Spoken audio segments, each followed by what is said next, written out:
Бывают моменты с Тэкуком, которые просто лишают дара речи, когда даже не нужно искать объяснений, потому что то, что ты только что увидел, говорит само за себя.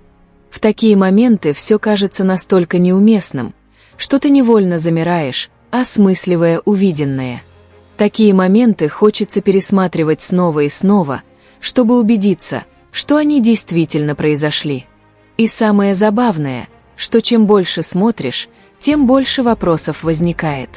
Потому что это не совпадение, не обычные события между друзьями.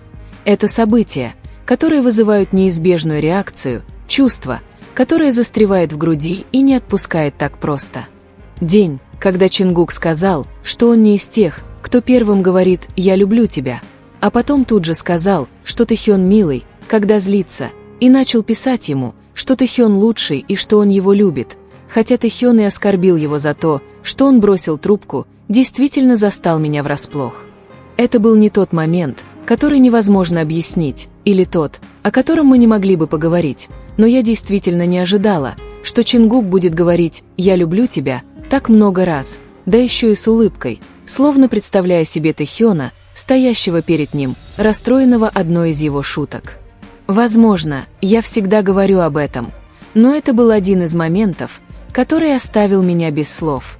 Например, когда Тэхён и Чингук переглянулись, собираясь ответить на какие-то вопросы, и выглядели так нервно, находясь на публике одни, без остальных участников, что казались невероятно смущенными друг перед другом.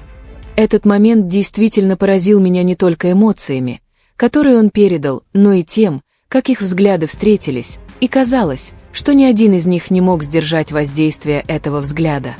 Словно в тот момент они говорили так много без слов, и возникший дискомфорт был вызван не неприязнью, а силой связи, которую они чувствовали перед всеми.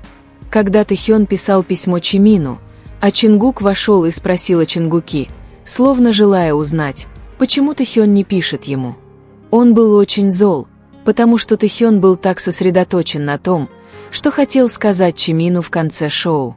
Но было ясно, что Чингук просто пытался его разозлить и поиграть с ним, ведь в тот момент у него, похоже, не было других намерений, кроме как привлечь внимание Тэхёна. Он даже назвал себя в третьем лице Чингуки, что еще больше напоминало о том, что он пытался привлечь внимание Тэхёна.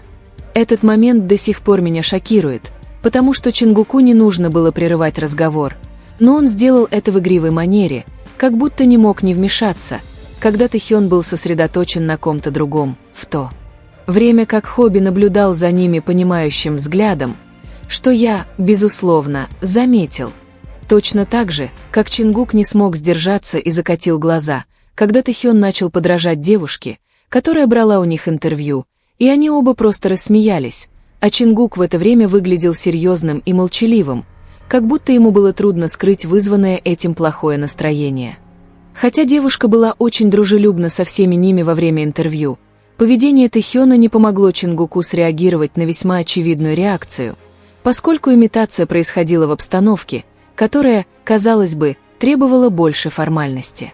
Чингук не пытался скрыть ни выражение лица, ни раздражения, что, конечно, меня удивило, потому что я никак не ожидал, что Чингук будет настолько откровенен в своих жестах, особенно в публичном месте, где они обычно держат свою реакцию при себе.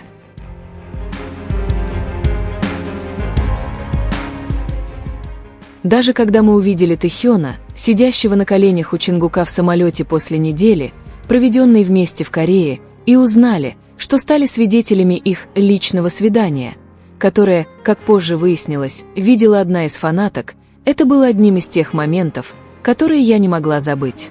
Потому что, когда Тэхён сказал, что он придумал игру в Пеппера, где участники должны были откусить шоколадку и оставить ее так коротко, чтобы она почти коснулась губ друг друга, я сначала просто надеялась, что Чингук присоединится и его намерение сыграть с Чингуком в Пеппера станет известно. Этот момент меня потряс больше всего. Особенно потому, что застенчивый смех Тэхёна выдавал его намерение, и когда Чингук захотел узнать больше, Тэхён наконец ответил, что ничего особенного, пытаясь поспешно сменить тему, ведь было ясно, что он раскрыл нечто гораздо большее, чем можно было сказать перед камерой. И тот факт, что Чингук продолжал спрашивать, пусть даже и неявно, лишь усиливал мысль о том, что Тэхён говорил это не просто так. И хотя Чимин помог ему сменить тему, для меня это стало одним из самых весомых фактов, потому что ситуация разворачивалась в контексте, который, казалось, не допускал внятного объяснения, но даже при этом все присутствующие понимали, что было что-то, о чем не следовало упоминать.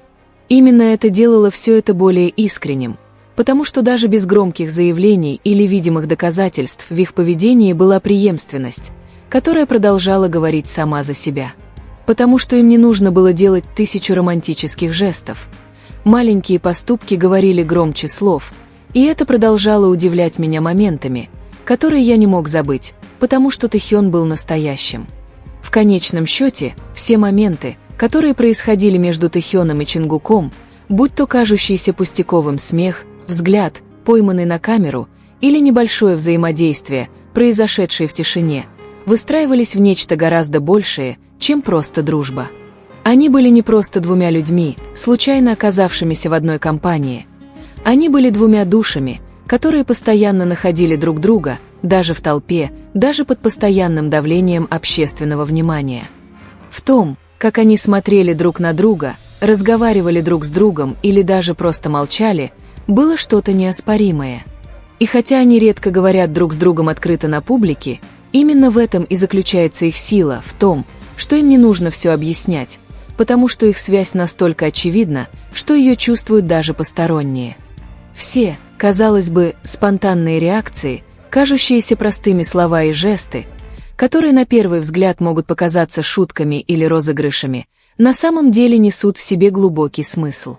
Они отражают связь настолько непринужденную, настолько естественную и настолько сильную, что мы, зрители, можем ощутить ее, просто глядя на экран. И пока они продолжают улыбаться друг другу, смеяться вместе и проявлять свою самую искреннюю сущность, когда они вместе, их история будет жить. Не только в памяти их поклонников, но и в сердцах всех, кто верит, что настоящие отношения не всегда требуют публичности. Это просто нужно почувствовать, увидеть и пережить, как и Тэкук, само существование которого доказывает, что для крепкой связи не нужно много слов.